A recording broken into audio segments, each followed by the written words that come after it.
So I know we've chatted before about integrating the everyday woo-woo, like the shower cleansing ritual that I spoke about. There's heaps of other things we can do to integrate little bits of magic through our everyday. We may think that the everyday can be so mundane, but there's so much magic in the mundane, and the power of intention and the power of small actions and symbology in every day. So if we're just being aware of those and really harnessing those powers and those energies, it can be really powerful. And it can also make life really interesting and magical, really, and it's worth being. So one of them can be if you smoke or if you vaporize, whether it be ganja, whether it be tobacco, whether it be Blue Lotus, a favourite of mine. We can be doing it with intention and ritual. So we can be lighting a candle, we can go to that extent, or we can just be connecting with the herb beforehand as we're grinding it, or as we're placing it in the vaporizer, or placing it in the pipe, or whatever way you want to smoke cleanse or have that ritual for yourself. But yeah, so we can put our intention and connect to the herb, ask it, like take a little bit of time to ask it for its permission, to thank it, and to allow its beauty to penetrate our soul and to show us the light and the path that we choose. And we can ask it questions, or we can have a specific intention for the specific flower or plant medicine that it is that we're working with. Of course, this doesn't have to just be smoking. You can be talking about cacao medicine or any other medicine.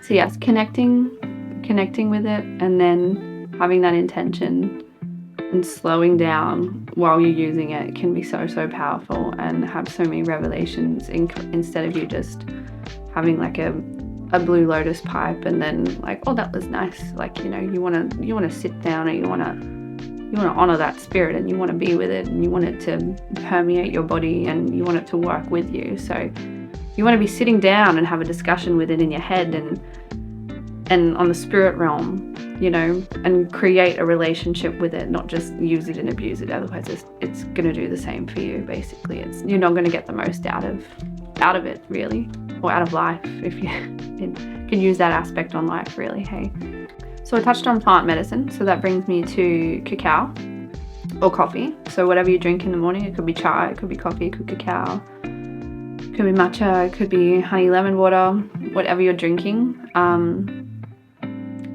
A good example, you know, setting an intention, again, is all in the magic, setting the intention. A good example would be like lemon and honey water. If you want to do a hot lemon and honey water, you know, honey or agave if you're vegan. Honey or agave, you know, that nectar, that like it's golden nectar, like the energy of it is, especially honey because of its vibration and how it was made.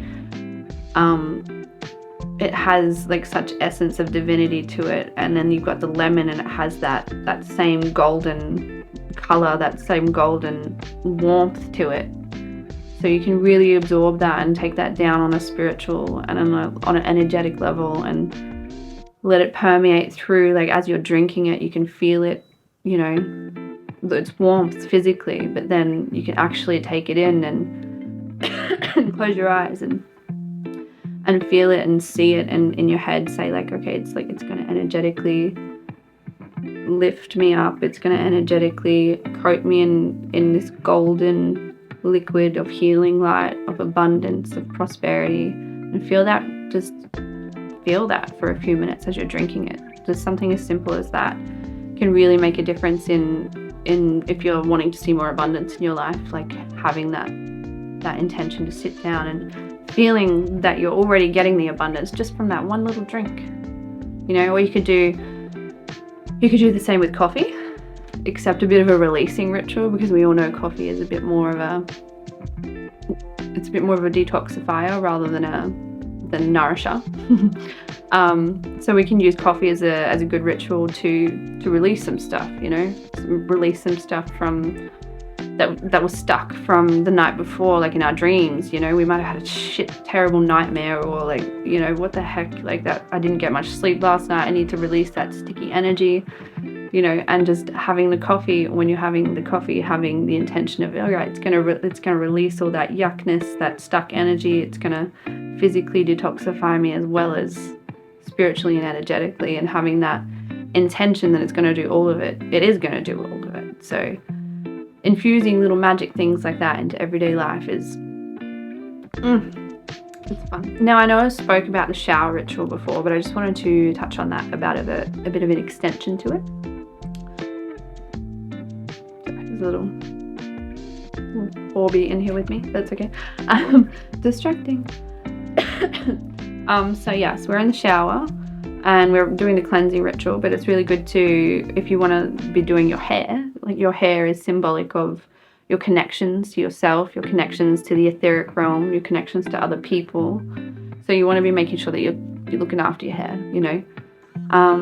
So in the shower, having that intention of, like, when I'm shampooing it, I'm cleansing that. I'm cleansing my connections to myself.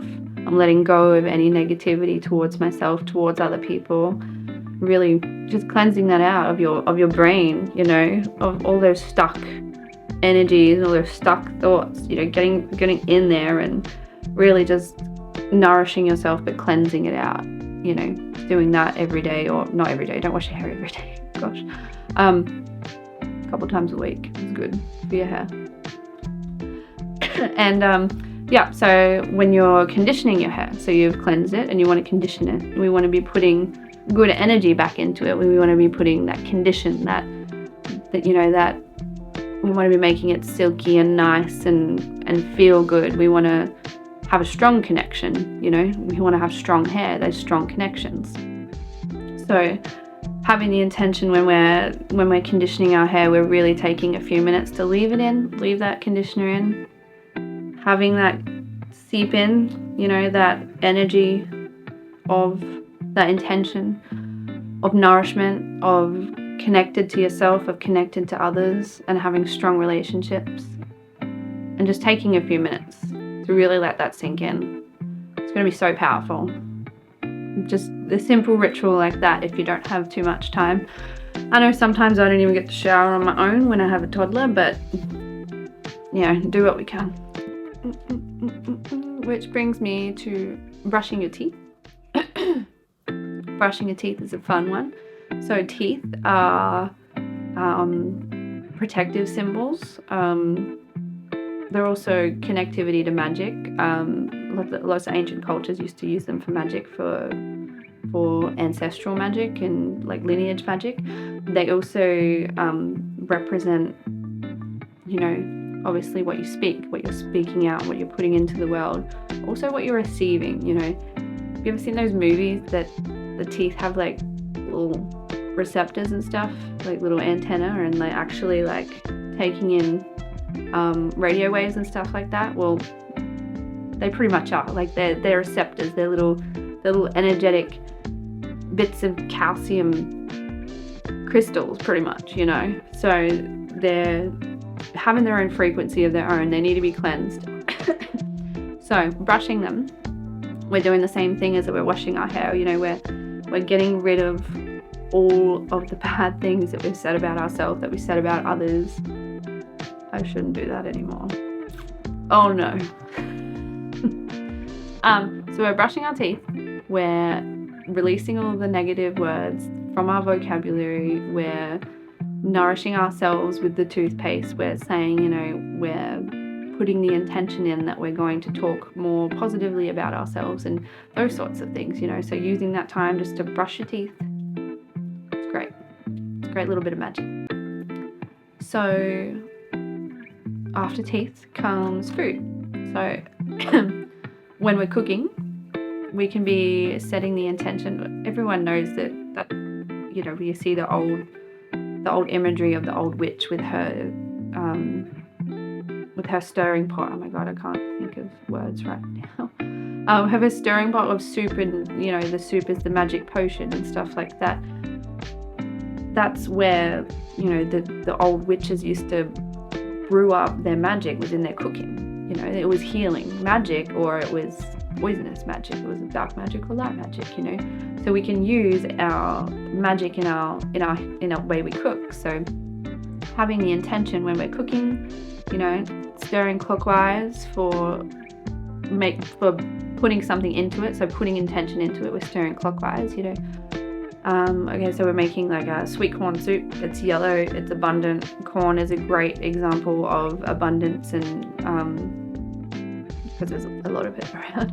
And obviously the color of yellow is representative, like that golden, that golden abundance, really. So we're making corn soup. All right, so we're stirring the corn, and we're stirring it clockwise, and we're putting in the intention that this is going to nourish us. This is going to make us abundant. Like, we are abundant. We are nourished from this, not this is going to. We are nourished. We're abundant. We're healthy. Putting those intentions in, like, as we're stirring clockwise is really important. If we're going anti-clockwise, then we want to be using the intention of something that we're releasing, or like if we're detoxing, this is a really good one. So if we're using, maybe we're cooking it's a detoxing thing, a beetroot stew. So we're cooking a beetroot stew, and we know that's very detoxifying. So we're cooking a beetroot stew, and we want to be going anti-clockwise, and we want to be setting the intention, having a breath. You want to set crystals, candles around, or you don't have to. It can all just be internal, intentional. Go as far as you want it, or as little as you want it. It's completely up to you. It's all intention. It's your space, your realm, really. So anti-clockwise, we're stirring. We're saying, in our heads, we're saying we are cleansed, we are healed. We have gotten rid of all of the toxins in our life, all of the toxins in our body, all of these sorts of things, and that's going to go into the food. And you can go one step further when you've cooked the food and it's all on, you're all at the table and you're ready to eat. You do your gratitude beforehand. You say what you're grateful for. You put the food down. You say what you're grateful for. Maybe it's one thing each. Maybe it's a few things each. And then you put your hands over your food. Just above your food, a little bit like this. You don't have to be Reiki trained or energy healing trained or anything. You just naturally have light in you. We are light beings. Put your hands on there and ask for light to be channeled through you. And yeah, just put the intention into your food. Like, I'm grateful for this food. I pour down light energy from the ether, from above, from light consciousness, from source. And I thank them, and I thank me, and just putting that energy into your food, and that loving light energy, really. And you'll find that it feels so much nicer. You feel so much more full. It'll heal you. Like, food is meant to be medicine, Let it be medicine. Have good food. Eat organic. Put energy healing into your food. Put intention. Put witchcraft into your food. Use lots of magic herbs, just make it what you wish to bring magic into the everyday. Which food brings me to when you're going out, if you don't want to cook, because let's face it, we don't always want to cook. We don't have time a lot of the times, it can be busy.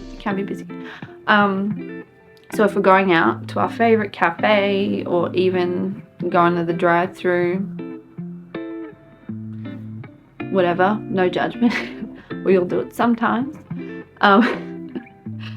Going through the drive-through, whatever food you're buying, even if it's like at the IGA or the local market or something like that. If it's fruit and veg, or having a transaction with someone, it might not even be food. But if you're having a transaction with someone and you're buying something, having the intention of, like, this money will come back to me tenfold or threefold, or whatever intention you set, like being like, thank you for this beautiful exchange of food, of life force, of energy, for this other form of life force energy, really, which is money, because that's what helps everything else go around, right? If we didn't have money, we couldn't buy food. So that is a life force energy. It is a currency.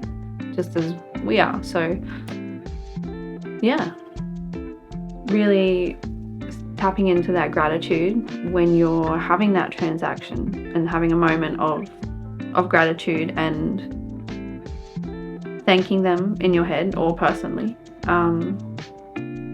having the intention that that money is going to come back to you, and it's the way of the currency, that's the way of the flow, and it's beautiful.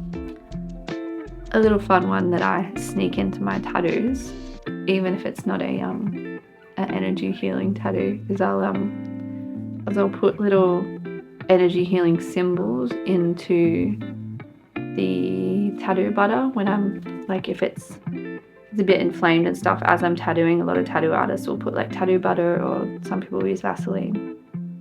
I use tattoo butter, organic tattoo butter, and I'll put little healing symbols into it, just as instead of just wiping it on like that, just putting a little intentional symbol, an affinity symbol, an ankh, whatever symbol is meaningful and powerful to you or your modality. These are just for Sekhem. I'll do that, and I'll add that into there just to help them heal a little bit better, So there's so many other things I could talk about, infusing magic into everyday.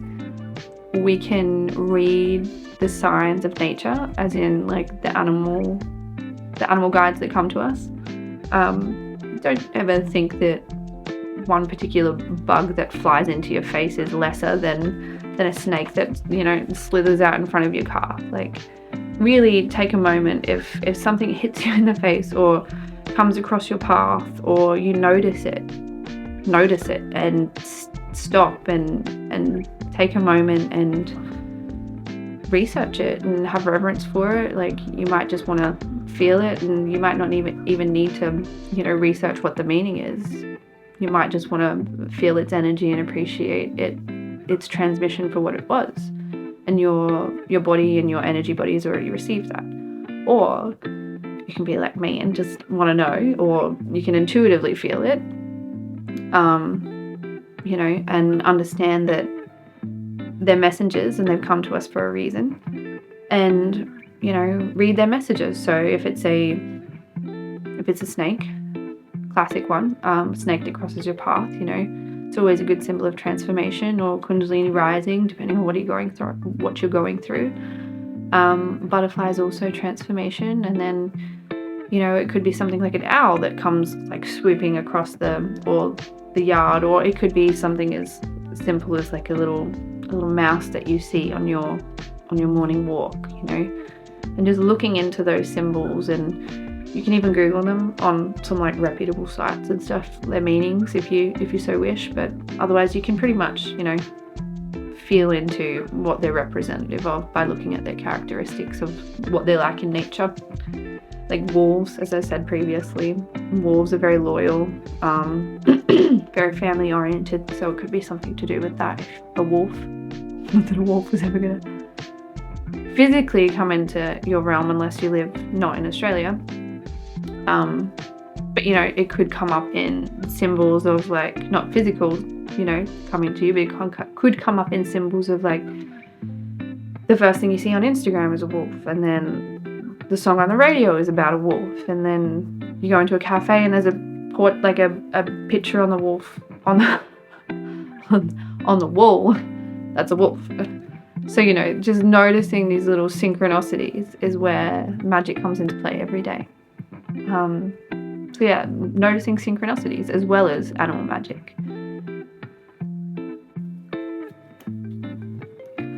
Thank you for watching my little video about infusing magic into everyday, the everyday woo-woo. If you'd like to know more, or if you enjoyed this, or even if you have any other tips, like, please feel free to comment, and don't forget to subscribe and share. Thank you.